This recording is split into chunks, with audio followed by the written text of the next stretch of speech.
1 year ago, the Skatin Rebels fell just short of victory. And we came up short. In sports, there's going to be a winner and there's going to be a loser. And we were on the wrong end of it this year, but we'll be back. With redemption in mind, the team would bend, but didn't break. Let's make some history and let's stay on top here. In a season where the Scarlet and Gray went viral. And he scores, and UNLV going crazy. Upsetting the defending NCAA Division I champions on the road, the Skatin Rebels grabbed their own gold. A new banner will hang in City National Arena. It's just been an unbelievable season, and I'm so proud of the group of guys I got to do it with. Now, only Hockey in the Desert Weekly has them in studio to recap their championship journey and make their case for NCAA Division I status. Hockey in the Desert Weekly Championship Special starts now. Welcome inside Hockey in the Desert Weekly Championship Edition, where we are putting a spotlight and celebrating the Skatin Rebels 2025 ACHA National Championship.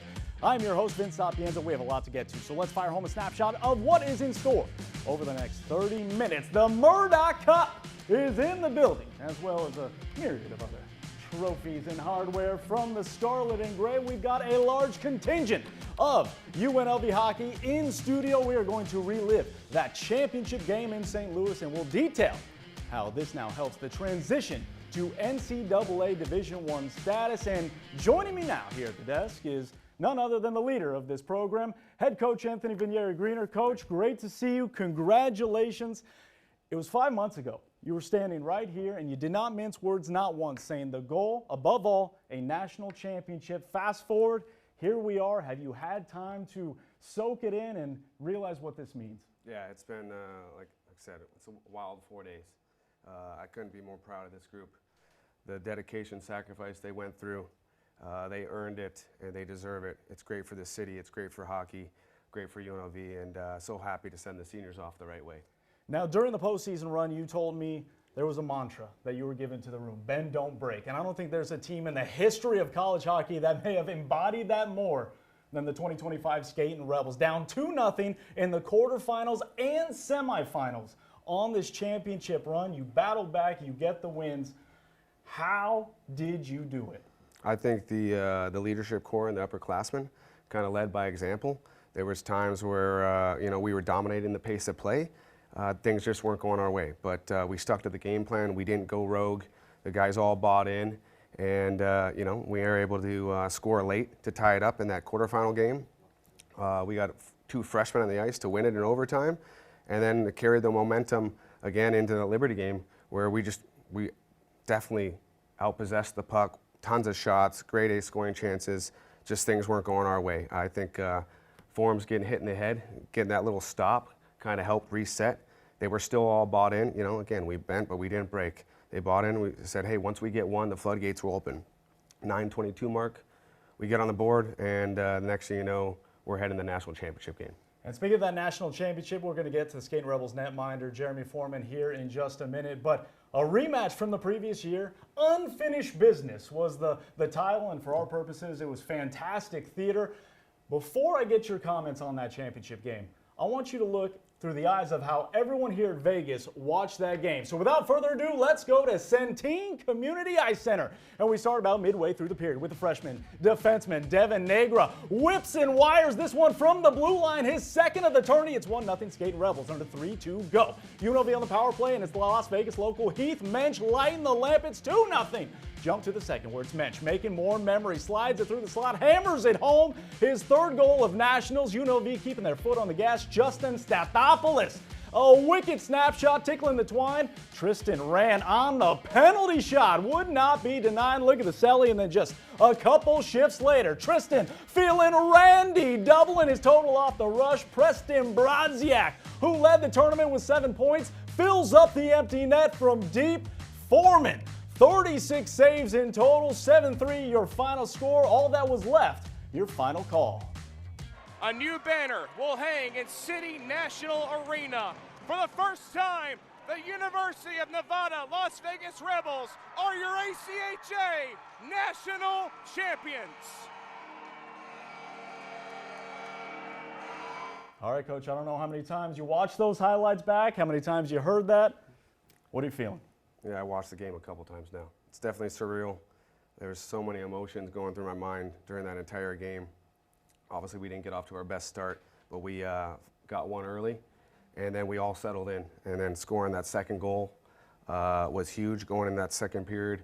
Just the emotion the boys had, the high, and I think our second period was the best period. We scored 2 more goals to take a 4-0 lead.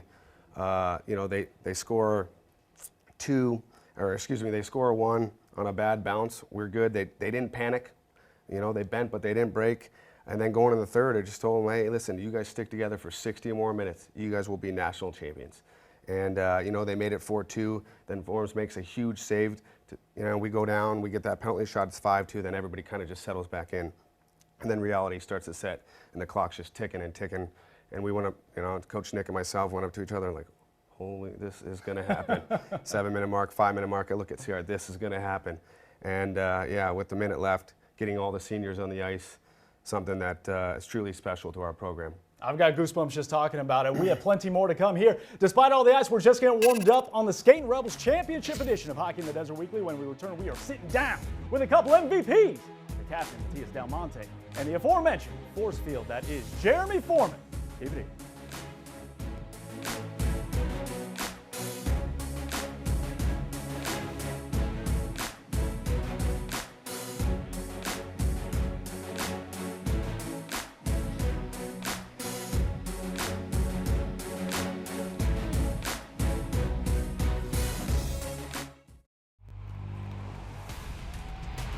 You're watching Hockey in the Desert Weekly.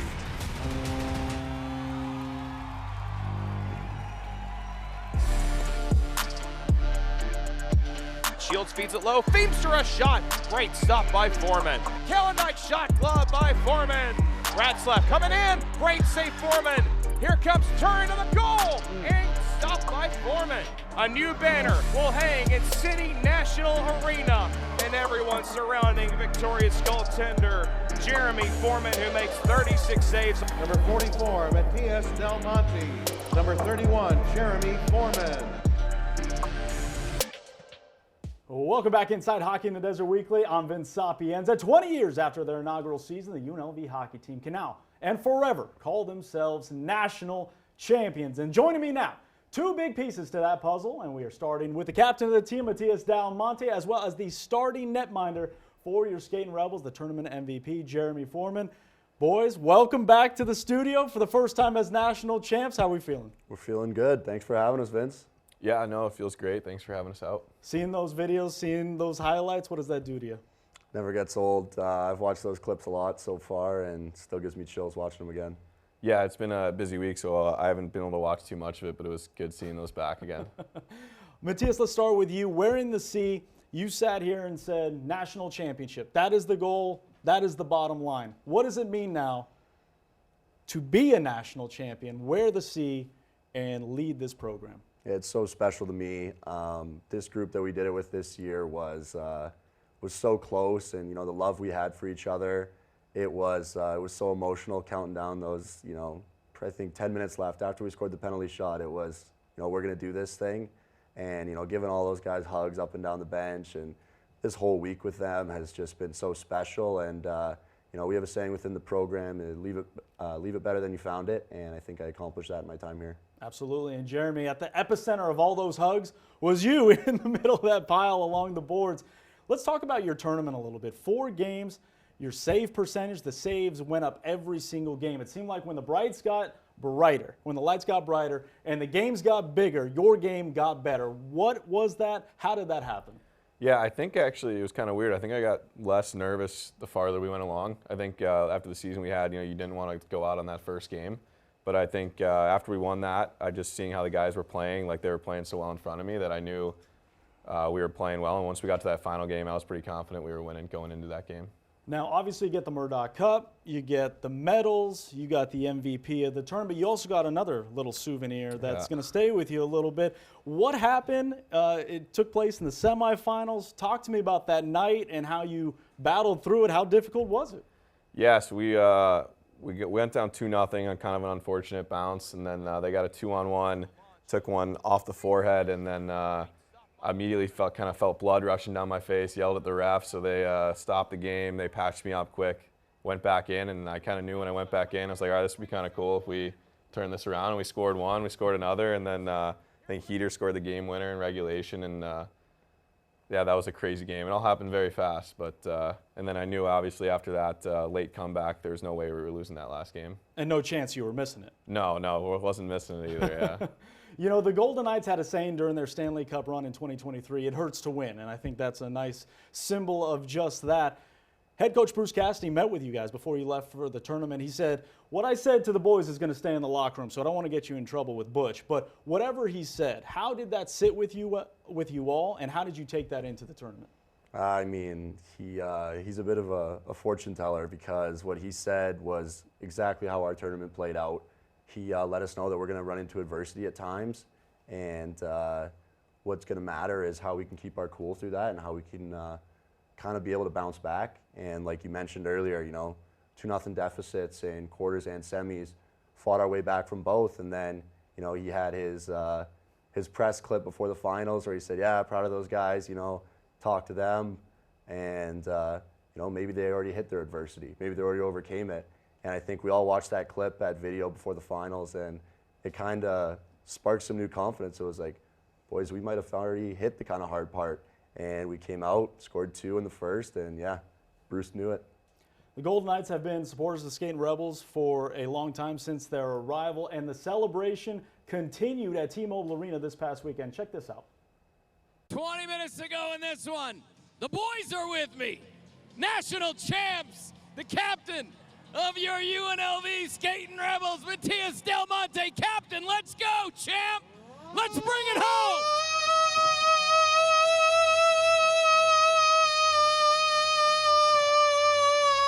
All right, Dals, that was a championship level crank. I think Foreman agrees, maybe? That was pretty good. What was that experience like, and getting the support from the VGK? Yeah, I think they had the leaderboard back there. It was me number 1, Max Crosby number 2. No, I just wanted to go out there and make that thing loud, so put my best effort. Well done. We are just getting started here on Hockey in the Desert Weekly. Our championship chatter continues with the rest of the leadership core for the Skatin Rebels. We're going to talk legacy with a trio of seniors, Preston Brodziak, Kyle Quinn, Cole Wyatt in studio. Keep it here.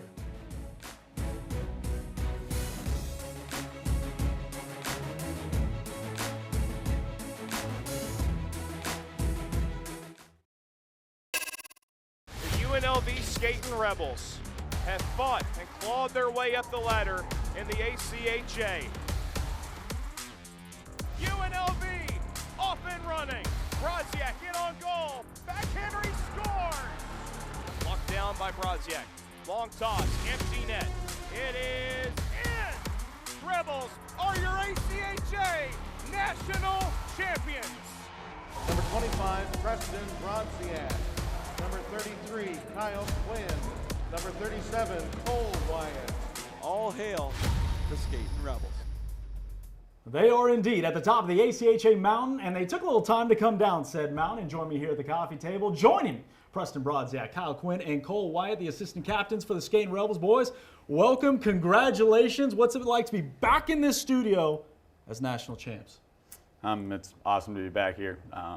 Thank you again for having us. But truly surreal to be here as a champion in this city with the great fans we've had and next to these guys and the players that I got to play with here. Guys, let's get into the legacy of all this, because each one of you have come in at different times during the season talking about leaving a legacy, right? Leaving the program better than you thought. Cole, Kyle, I want to start with you guys. You guys have been here. You guys have kind of laid that foundation. So, Cole, what does it mean to kind of see that vision come to fruition? Yeah, I think it started when I came here. There was a tremendous leaders before me, and I think I looked up to those guys. And I just hope I was like that for some of the freshmen this year, that, you know, I was a role model, and leaving here, I hope they can, you know, look at some of the things I've done and look up to me and just continue to work hard on and off the ice. And to that vein, Kyle, you guys have hosted, you know, Skatin Rebels youth hockey camps for the next generation. You've been out in the community for a number of years. What does it mean to give back to the community with the ultimate prize? Yeah, we visited a bunch of schools, and like this year, I think we told all those schools about coming up short the year before and what our plan was to do. And now that we actually have achieved that goal, and to say we've done it is seriously amazing. Couldn't be any better. All right, Preston, so you are a bit of a newcomer in a sense to the Skatin Rebels program. You come from a Division I program itself, come to the ACHA. When you sit back and look back at the recruiting to come here, the vision, how it came to fruition, how much does that mean to you, and what does it say about this program living up to what they say? Yeah, for sure. I think coming in here, I didn't really know what to expect.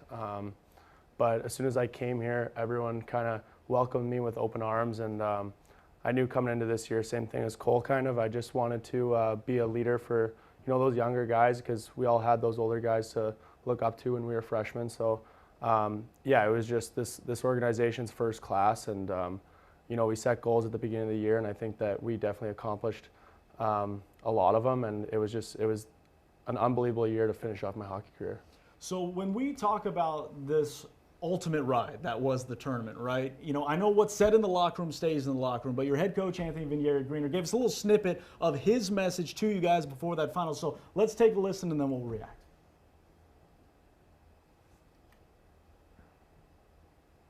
A lot of it is about the goals that we set in place at the beginning of the year. We've knocked 3 of them out like we talked about last night, but we have the last one. It's in our hands. The ball's in our court.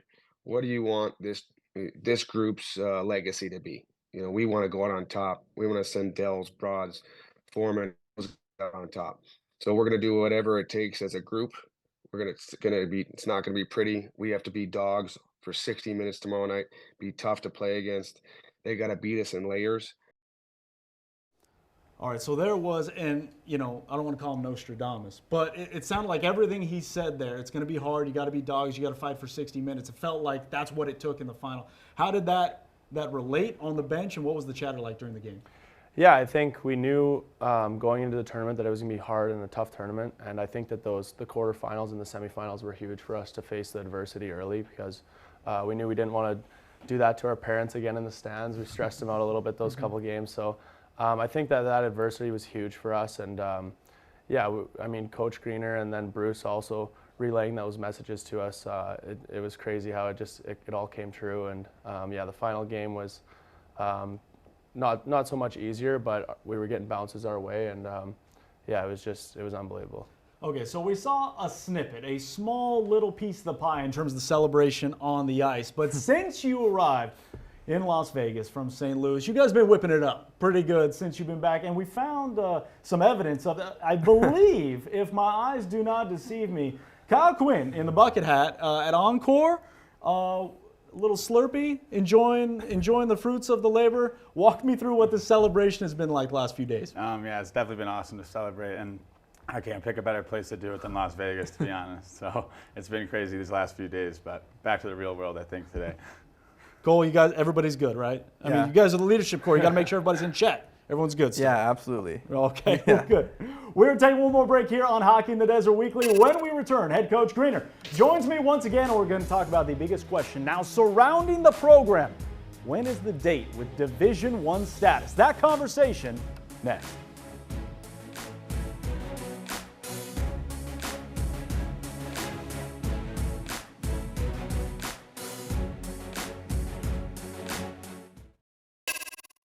University of Nevada, Las Vegas Rebels are your ACHA national champions. Huge for the program, I think. Obviously, you know, it's no secret. Everyone, you know, especially around this city, knows, and I'm sure in the college hockey world that you know they have aspirations to go Division I, and you know, coming from a college player and playing in that environment and that system myself, I think it'd do nothing but good things for the city to have a Division I program here, and hopefully you know, the NCAA takes notice, right? And they've got a good program here, you know, good staff, and you know, they do things the right way, and you know, it's a city that a lot of people want to come to now. It's always been a sports town, but it's becoming bigger and bigger each year, and you know, it's cool to see that success. Golden Knights defenseman Zach Whitecloud talking about D1 status. More on that in just a moment, but first, the biggest question I've been getting since the Skatin Rebels won it all is, where is the merch? National Championship merchandise? Well, I've got an answer. If you missed the boat on the pre-ordering from the UNLV hockey website, there's some championship merchandise available at City National Arena inside Mackenzie River Pizza Saturday, March 29th from 5:30 to 7:30. You will want to get there early before they sell out. No guarantee on sizes day of. And joining me once again here at the desk is head coach Anthony Vignieri-Greener. Coach, that's going to be the place to be on Saturday. Yeah, it's going to be exciting. Definitely for our fans and donors and sponsors to all come celebrate with the boys, take pictures with the cup, maybe drink some milk out of it.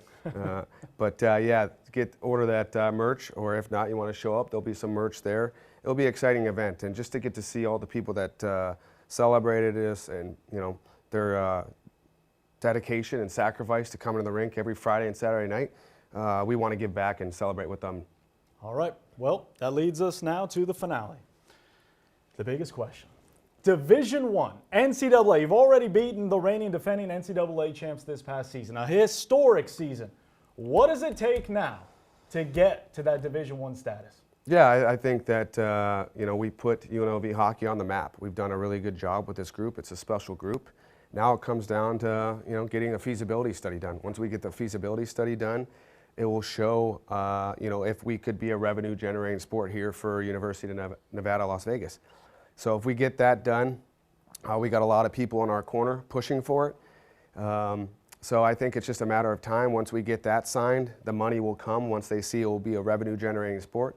So we're going to do our jobs as a staff to continue to grow this program, bring the right players in, continue to hire the right staff that does everything right behind the scenes, and we'll get this feasibility study done, and then hopefully our vision comes true one day.